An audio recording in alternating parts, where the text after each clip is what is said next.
Welcome to Florida Focus, a college football podcast. I am Brandon. I'm a lifetime Seminole fan. And I'm Chris, and I'm a proud Gator fan. We are putting aside our differences as rivals to bring you the fantastic world of college football throughout the Sunshine State. And just one game to recap here, Chris. Florida State's game against Wake Forest was canceled due to COVID. FSU just simply didn't have enough players free of the virus or out of protocol. So no game to recap there. Florida State ends the season at 3-6, and not a terrible way against Duke. You know, they gave us something to hang our hats on, if you will. Yeah, good way to end, because it was a rough season. So, hey, a victory is a victory. Take it, man. Absolutely. So we're going to go ahead and move on then to the SEC Championship game. And, man, what a game that was. Alabama squares off against Florida and Atlanta. I'm going to let you take it away. We all know that the Bama Crimson Tide wins by 6, but I think the Gators surprised everybody. I'll start with you. Just let me know what you thought. Yeah, and one of those people is myself. I did not give us a chance. I don't think anybody gave us a chance. I think the only people that gave Florida a chance was in Florida's locker room, to be honest. But you can't blame me. You can't blame anybody else, because after what we saw in that inexcusable loss to LSU, I was just really, really worried. And to be honest, I was like, I hope this LSU game, isn't the start of something, like the unraveling of the program, right? Just the way it happened. I mean, you see Pitts is on the sideline. You could tell he's frustrated. He wants to be in. We lose at home. The playoff, Heisman gone. And then Marco Wilson's shoe incident. A lot of backlash and embarrassment there. And you're like, oh, I hope. And then Mullins mouthing off in post game, and I'm just kind of like, oh, please don't be the beginning of something. But man, did we come out, and there I know we talked about this before. No such thing as a moral victory, right? Well, I'm not going to be a Butch Jones and say, hey, these guys are champions of life. I'm not going to say that. Wow. But if you're going to lose a game to the number one team in the country, the best team, I mean, this is the way to do it. And Alabama is I mean, they're the best. Like, I mean, we all know that. Like, kudos to them, and the better team won. But Florida, I was just smiling the whole game. I knew we were going to lose. And at the end, I was like, hey, we got a chance, but I was really like, Bama's Bama. They're not just going to let us win, right? But man, we fought. The defense going into it, we knew we were awful, pretty awful. The offense going into it was taking steps back. But, I mean, they showed up. They played, arguably one of their best games, if not the best game on the offensive side of the ball. And we saw just the fight in the Gators. The first half was playing out just like I thought it would be. I mean, we were down, 35-17 at the half. And we thought, okay, this is how it is. But Florida's second half, especially the third quarter, finally figured out a way to at least slow them down for a bit on offense. And then we started clicking. And, man, you're like, this game and this season, it's going to be the game and seasons of what ifs, right? Just what if this play here, that play there. But really, the play that really just was a microcosm of it was Trey Dean's interception early on in the game. And we had a great play, taking the ball away from the receiver, and then just seconds later getting walloped by an Alabama receiver and fumbling it. And that was just kind of like, okay, we get it. They're Bama. That's kind of what they do. But, I mean, it's like 2 steps forward and 1 step back. You're going there. You're getting there, just taking a little bit slower. But, hey, overall, I'm pleased. I'm really pleased. Kyle Trask, he fought hard. Kyle Pitts, Tony, Trayvon Grimes, the same old guys you see on offense. But guys on defense that stepped up. Amari Burney, he actually looked. He's kind of like that guy who, in between a linebacker and a safety, and he's got the more of a body of a linebacker, but they put him at safety, and they're trying to experiment with him at safety, and it just hasn't worked. But he played a lot of linebacker this game. He had a great game. Diabate, the other linebacker, is really turning the corner. Brad Stewart, the safety that is just struggling, but he had one of his best games for Florida.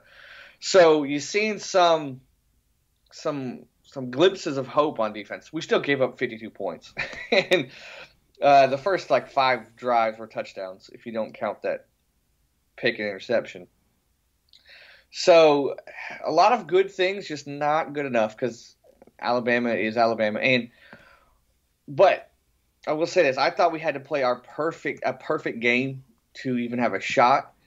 We didn't play a perfect game, and we still had a shot. So that gives me hope. But Alabama is Alabama. Yep. I mean, Saban doesn't make the mistakes. His quarterback doesn't fumble. When his quarterback does throw an interception, his receiver is going to cause the fumble and get the ball back.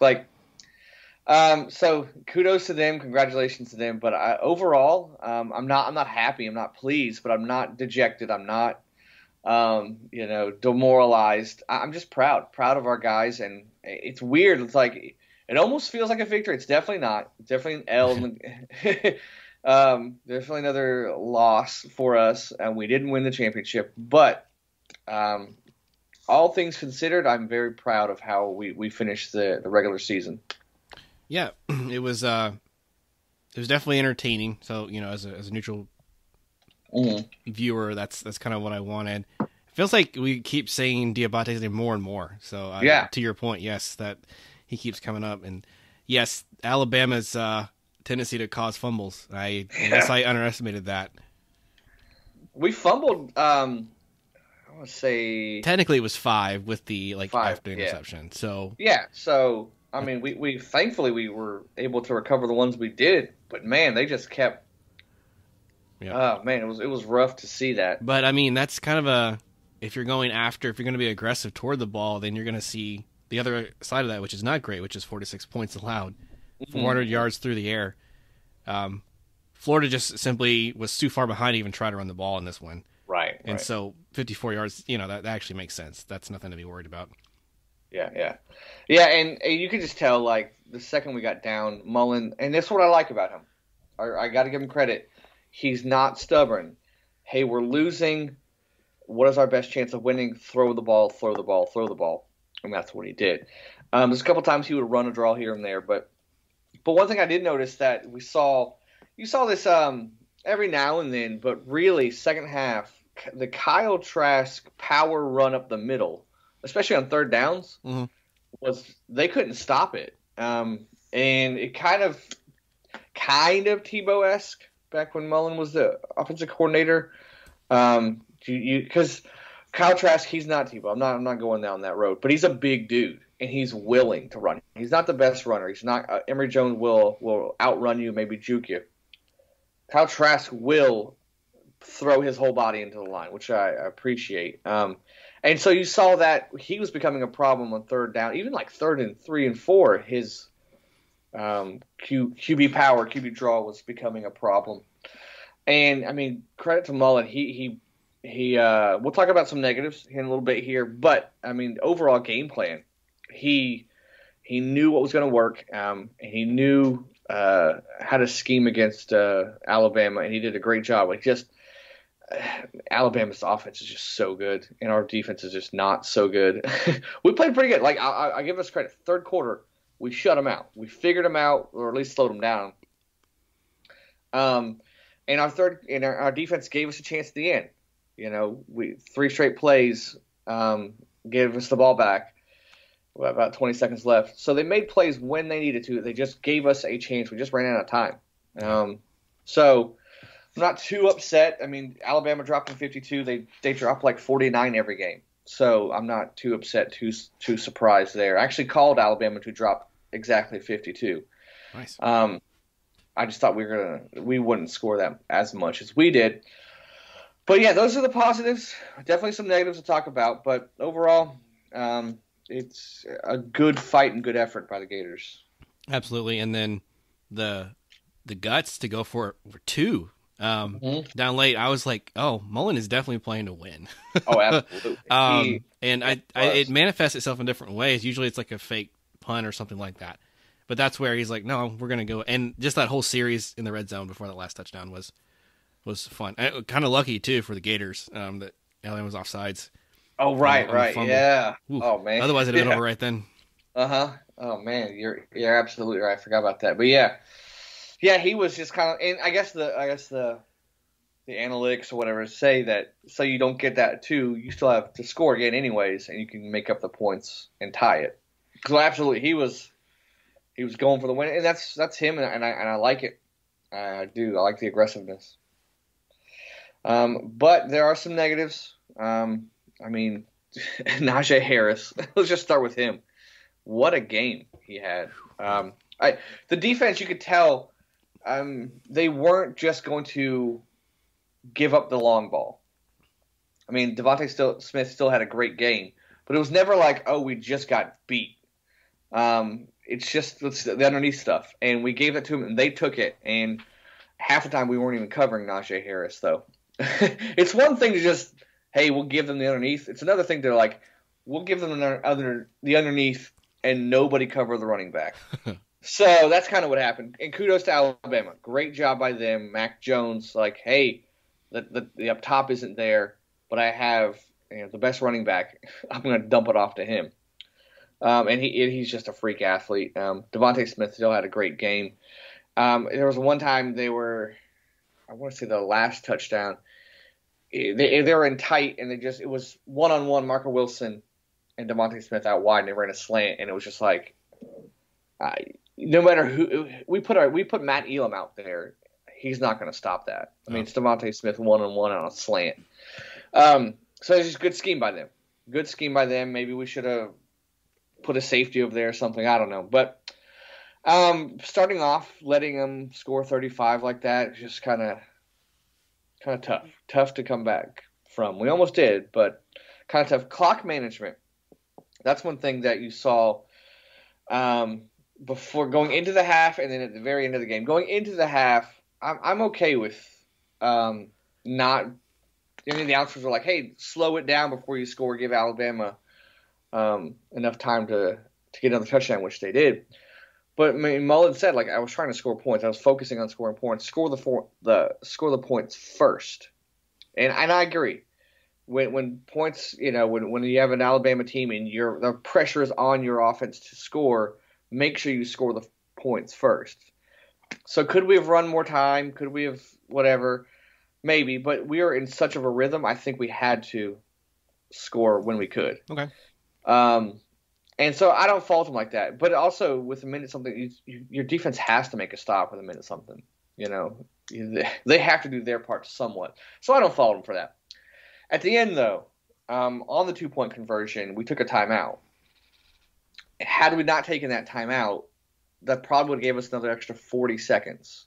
Look at a minute. We had like 20 seconds. So it's about a minute to go down and score. And Mullen said, yeah, I shouldn't have taken that timeout. And he was so focused. Now, on that side, they were focused on getting the play right. So, yeah, you would have really liked to have that extra 40 seconds to see what you guys could have done, especially the way that we were clicking. Yeah. But I don't know. It's one of those things like, was Mullen already thinking about going for 2? In that case, what's the deal? Why are you taking a timeout? Or is it a spur-of-the-moment thing? I don't know. But he admitted it, and that's something you and I have been critical on him. When he messes up, at least at first, he doesn't admit it. Right. He gives some pushback. He admitted it this time. He's like, yeah, that was on me. I shouldn't have taken that timeout. I should have been more prepared. So those are the things, like just little things here and there that you can't do if you're going to beat Alabama. And we did them. We did it, and Alabama doesn't do those things. So another thing, third down penalties too, especially the first part of it. There's a guy running off the field late, Zachary Carter's unsportsmanlike conduct. It's just little things here and there. But overall, though, you want your program and team to, over the years and in the year, progress. I think we're doing that. we definitely, like I said, 2 steps forward, 1 step back. The LSU game was that 1 step back, but we're still going forward. If you would say that we would lose in the SEC championship game to Alabama by 6, I'd be like, yeah, okay, I'll take it. You know, I want to win the game more, but if you go back to where we were, say 3 years ago, even when the last time we were in the SEC championship game, we were there, but there was a huge gap. Yeah, between I think the gap has gotten a lot smaller. And the same thing with Georgia. Over the years, the gap has just gotten smaller and smaller, and this year we overtook them.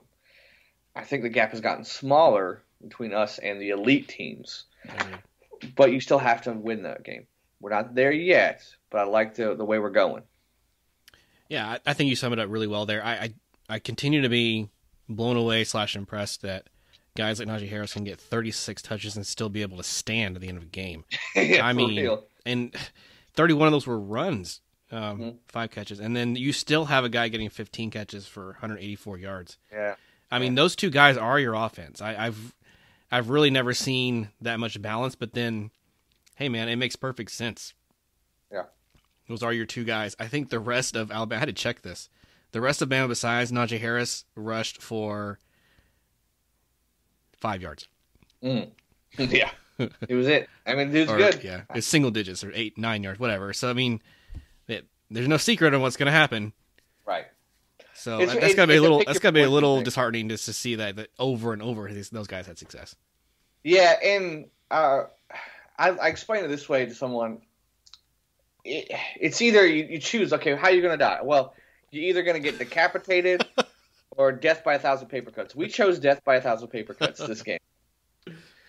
And I think it gave us a better chance of winning. But it is what it is. Alabama's a better team. I think they're the best team in the country.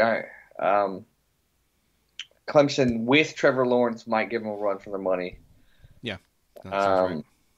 So, but hey, kudos to them. But getting to the SEC championship game, taking the number 1 team in the country all the way to the end. I mean, I'm not like happy, but I'm pleased. I'm pleased, and I like where this program's going, especially after last week, man. You're talking about a roller coaster of emotions.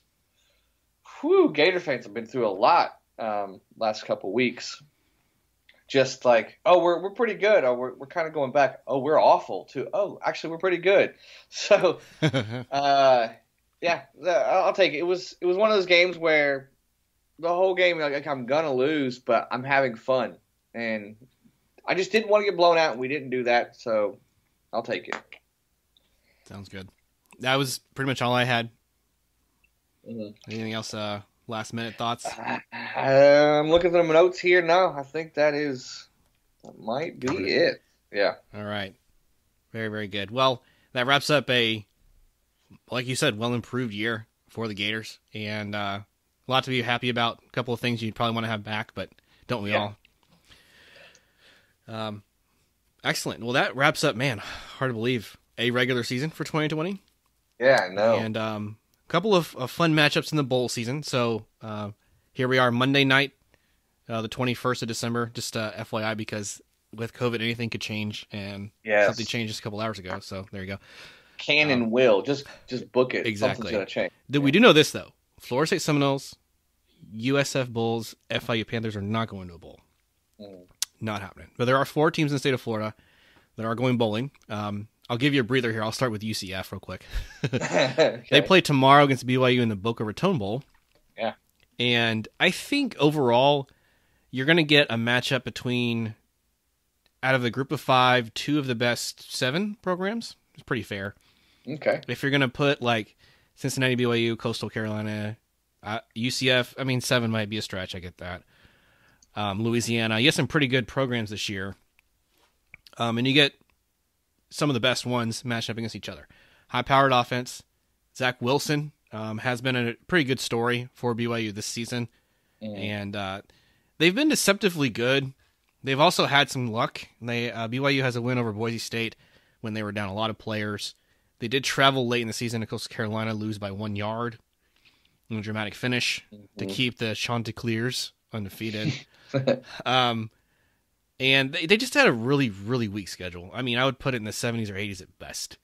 I think that, I mean, off the top of my head, they had like a Navy, a Houston, one of the San Diego or San Jose schools. You know, it just didn't match up. So that's why the College Football Playoff Committee put them in the teens pretty consistently. Right. And with their loss, they're probably still around that area. So you're going to have a few things to watch out for here. I think not Gabe Davis, that's the wide receiver that already graduated. Dylan Gabriel? Dylan Gabriel, thank you. There we go. Him and Zach Wilson are going to probably throw for 350 each. They both throw the ball a ton. I wouldn't put it past UCF to come up with something different, like have maybe a wildcat look or two. They're kind of low on running backs right now, so you can't do that too much. So that maybe just getting some of your receivers like Trey Nixon involved. I know Marlon Williams is out of this game. He's already declared for the NFL draft. So not going to be missing too many players depth-wise, but you got to remind yourself, UCF is a team that goes after the ball on defense, so just going to give a lot of yards.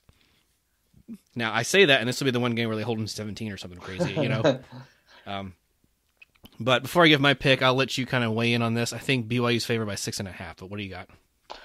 Yeah, the stat that sticks out to me, and I can't tell if it's a misleading stat or it's a real stat, but BYU, they're holding opponents to 14.6 points a game. I don't know if it's because of the weak schedule or their defense is that good. I'm kind of interested to see that matchup, their defense against UCF's offense. But yeah, what a great matchup between quarterbacks. Gabriel and Zach Wilson, going to be really fun to see. I haven't really followed who is going or skipping this game on both sides, so that might be a factor into that. And obviously, UCF playing in state gives them an advantage. I think just traveling and everything. Both teams finished out pretty good. Yeah, I mean, BYU's only loss, that was a last minute game. The crazy, didn't they schedule that game on Thursday because someone backed out against Coastal Carolina? Yeah, there's been a lot of shifting going on the last couple of days, and you're like the regular season ended, with the title week ended Saturday, and the first game is Monday today. And then there's still some shifting going on. Like Tennessee backed out of their bowl game as a couple hours ago, and now they're getting replaced with Army. So a lot of movement going on. Okay, yeah. Yes, it's gonna be interesting. I'm curious to see how good their defense is. I think that, I really think UCF's going to score more than 14 points. I would be shocked if they didn't. But you want my pick? Yeah, let's do it. This is a tough one. I'm going to go just barely. I'm just sticking with my gut, BYU. Sticking my gut call. I'm not real confident in it. I'm actually going to agree with you. I've been weighing the options here. I don't see a lot of scenarios where UCF just gets it done defensively. And you're right. BYU's defense may just be good enough. I mean, I guess I'm going to have to go off the Coastal Carolina game because that was their best opponent of the year. You could probably argue that, but that was still a low-scoring game, which means their defense showed up. And they had a chance late. Now, the thing here is the travel. BYU, you mentioned it. BYU has to come a long way. UCF has to drive 3 hours down the road. So, huge advantage there. Only the 6,000 or 7,000 people that are going to this game will almost all be UCF fans. Yeah, you're right. I would imagine. So, it's going to feel like a home game. And UCF's played in the stadium before. So, there's a lot of comfortability that, when all of that, kind of rounds out. But yeah, I'm going to take BYU. UCF wouldn't surprise me, but I do think that the Cougars are the better team. Yeah, I wouldn't be shocked at all if UCF won. Like, even if they won by 10, I wouldn't be shocked either, or more. But just going from what I've seen, I think BYU's just barely the better team. All right, cool. Full agreement there. Real quickly, we know that the Montgomery Bowl is going to face the Memphis Tigers versus the FAU Owls. Yeah. So Taggart going to a bowl game. Thanks a lot, man. Didn't take Florida State in one. Appreciate that. But we agree that FAU has started really hot and kind of tapered off last 2 or 3 weeks. Upset by Southern Miss. The defense isn't where it was. And so this makes it interesting because Memphis has had some ups and downs also. Mm-hmm. But I'm curious to see what your thoughts on this game are. Maybe you have a pick on who's going to win. Can we call this the Florida State Bowl? Because the Italians, do you see it? Are you getting where I'm going there? Former head coach, current head coach at Memphis. Yeah, there you go. Former head coach's current team. So, let me say, so the Florida State Bowl is going to be an interesting matchup here. I think FAU is just backsliding they had a pretty good year, all things considered. But yeah, the last couple games do not give me much confidence. So I think, I'm going to go with Memphis on this one. Again, I agree. I don't see how a team that plays in CUSA and has that tough of a schedule and goes 5-3 still can match up against Memphis in the American, which is clearly the best Group of 5 conference. Memphis has a win over UCF. They had some scares. Almost lost to South Florida. So there have been games where they didn't look so great. But the quarterback, Brady White, this is his last game. So I think they send him off the dub. Yeah. Yep. Okay, now for the main event. Game we've all been talking about. I'd have to... You may not know this answer either, but when's the last time the Gators were in the Cotton Bowl? I'll leave it out. I'm pretty sure this is the first time. How about that? I'm almost like positive. Okay, cool. So we get a rematch of the 2008 National Championship game. Mm-hmm. I'm sure they're going to hype that one up a lot. Yes. And OU, man, they lost to Iowa State like early October and have not lost since. Yeah. Big 12 champs rolling in hot. They did get a scare last week against Iowa State in the second time. Only won by 6. The Cyclones were driving down to win the game. I swear they were going to win. But surprisingly, with this matchup, OU's defense has really excelled. The last month to 6 weeks, they have really come out. And so the matchup obviously is the Gators offense versus the Sooner defense. What other thoughts do you have on this matchup? Yeah, interesting with OU. Obviously, Spencer Rattler, pretty good quarterback, and following the footsteps of other good quarterbacks with Lincoln Riley. Their last few games, they've got postponed, then they won, then they had canceled, and then they had another one. So they've been we had our little COVID stuff in the middle, and they're kind of having it towards the end there. It's interesting. It's kind of funny because, in a way, like you're getting two teams where just back in 2018, the dynamics of those teams and their respective leagues or conferences have been shifted, because Florida's looking more like a traditional Big 12 team, and Oklahoma's looking more and more like a traditional SEC team. Good defense, pretty good quarterback. Yep. And then Florida has zero defense and a great quarterback and tight end. So it's just a real interesting game to see these programs, these teams, good matchups. Again, quarterback matchups. Trask and Rattler, great matchups there. I'm worried about Stevenson, though, the running back.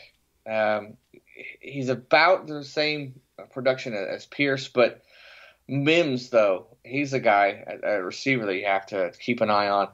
It's interesting to see, though, going into this game, who all is actually going to be there for both teams. I haven't really heard much about Oklahoma, but because I follow Florida more. But Kyle Pitts, Sean Davis today said he's not playing, but then we haven't played with him the last 2-3 games anyway, so not too much of a dip. The only ones that I'm maybe Kadarius Toney, Trevon Grimes, and there was even talks of Kyle Trask maybe skipping out. But you could say that for everybody, really. I just don't know.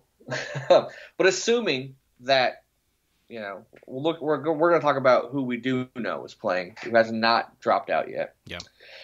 I'm curious to see how motivated our team is going to be, especially coming so close in that championship game.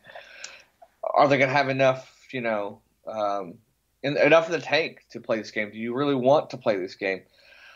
Maybe do you go work on the youth movement, right? I know a lot of Gator fans throughout the year, especially on the defensive side, been complaining that Marco Wilson's not working out. Put someone else in.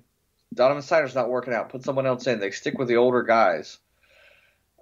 Because this game, like, to me, honestly, win or lose, I'm not putting much stock into it.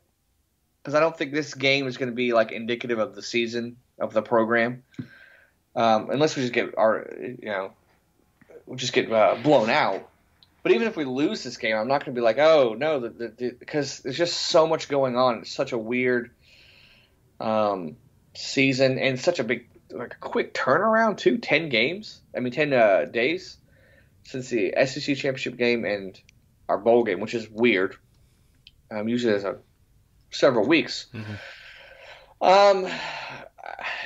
Assuming that we play like we played last week and played majority of the season, I think it's going to be – we're going to give up a lot of points. I think it's going to be a shootout. But assuming no one else drops out, I'm going to go, let's see, Florida 44, Oklahoma 35.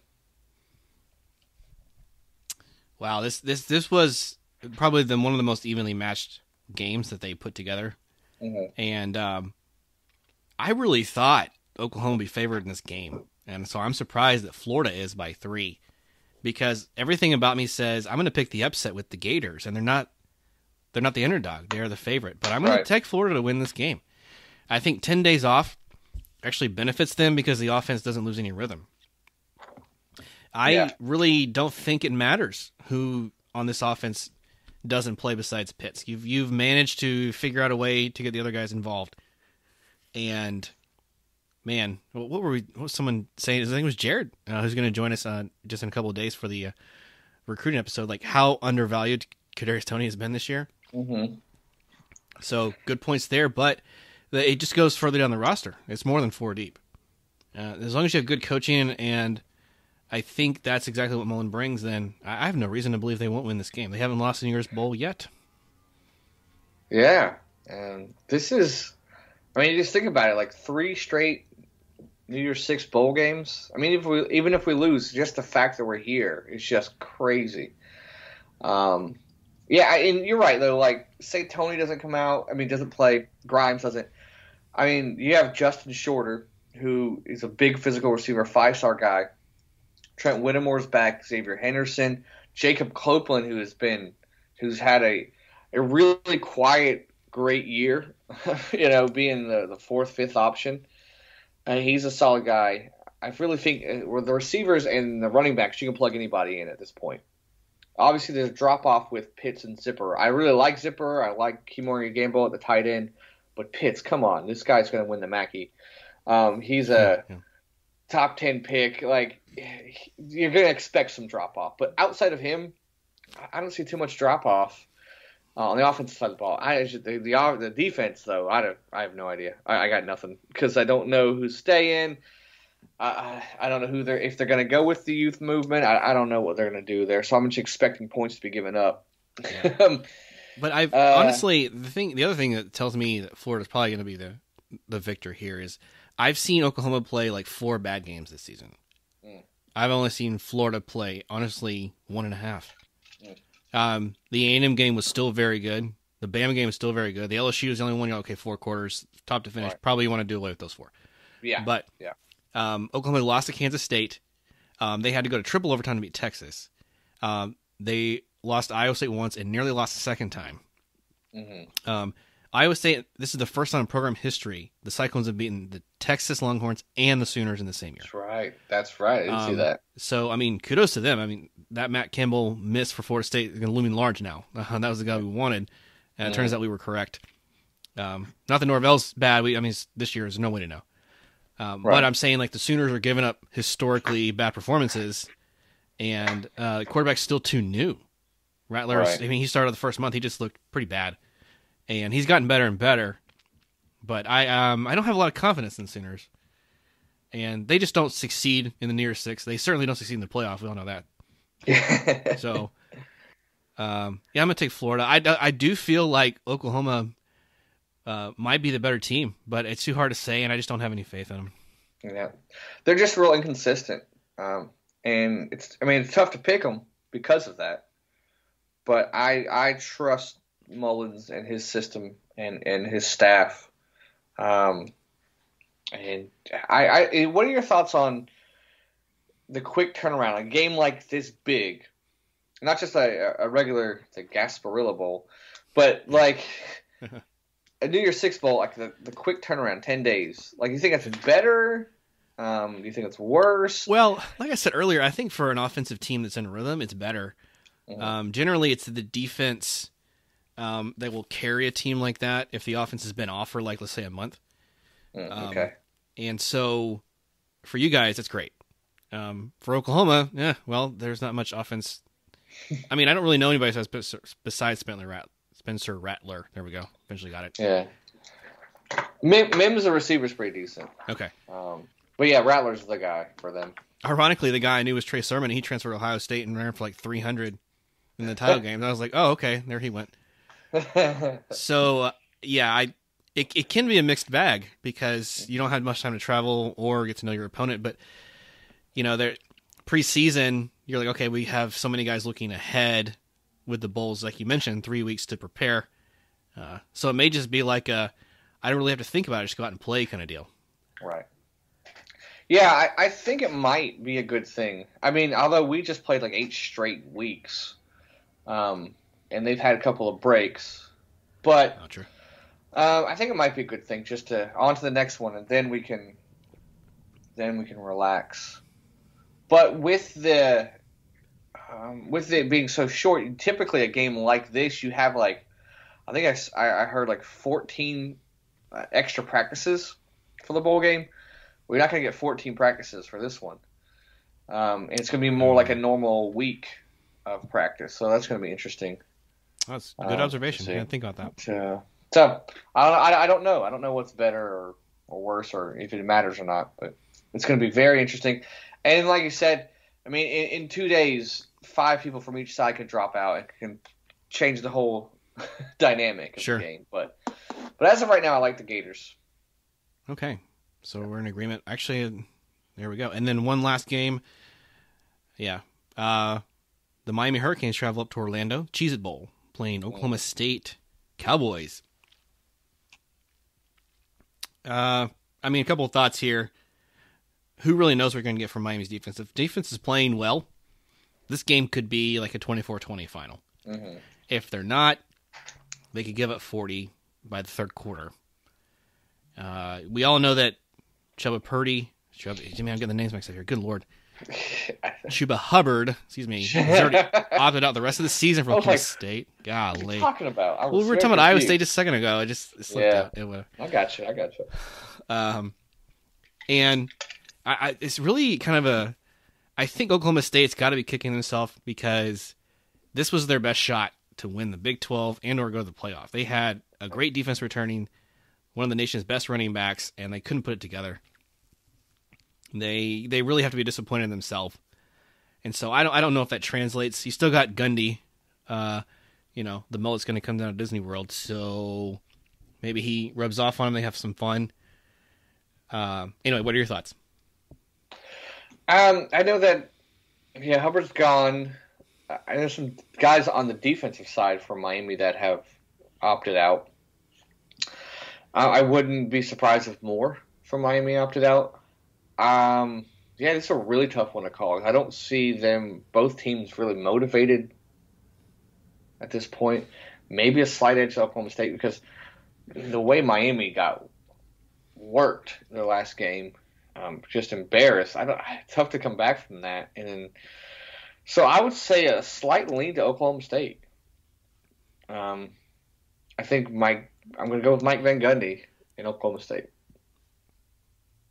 All right, fine. I guess we're going to be 4 for 4 on the picks. I'll take Oklahoma State.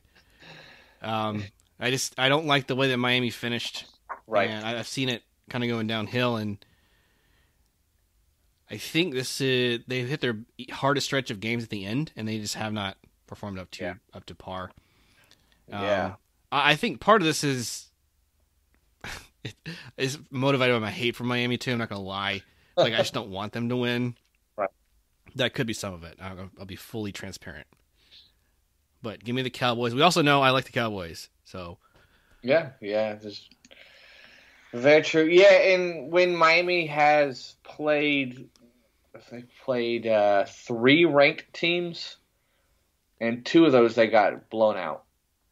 Their one victory against a ranked team was Louisville, which they won kind of comfortably. But yeah, just when you see them play, like, especially the second half of the season, when they play good or better competition, they don't really respond well. I'm not saying Oklahoma State's great or up there with Clemson, but even with Hubbard gone, I still like the Cowboys. Okay. That was actually the one I really thought I would take in the Canes, but I did not. I mean, I really considered it. Mm. Really considered it. Yep. But go Pokes. Yeah. Okay. Well, that will wrap up a very fun bowl recap and the end of the SEC and everybody else's conference play. Mm-hmm. Thanks, Chris. As always, man. It's fun. So now, just to give everybody a heads up, in a couple of days, we're going to be releasing an episode where we talk about recruiting. Early signing day was recently upon us, and there's a lot to recap there. A lot of drama, a lot of surprises, a lot of good news, a lot of interesting news. So we'll wrap it up for you guys here. Where can fans reach out to us, Chris, if they have any thoughts? FloridaFocusPodcast.com. Awesome. Or don't forget to go to our Twitter page and donate diapers. This is Brandon saying, go Noles. Chris, go Gators.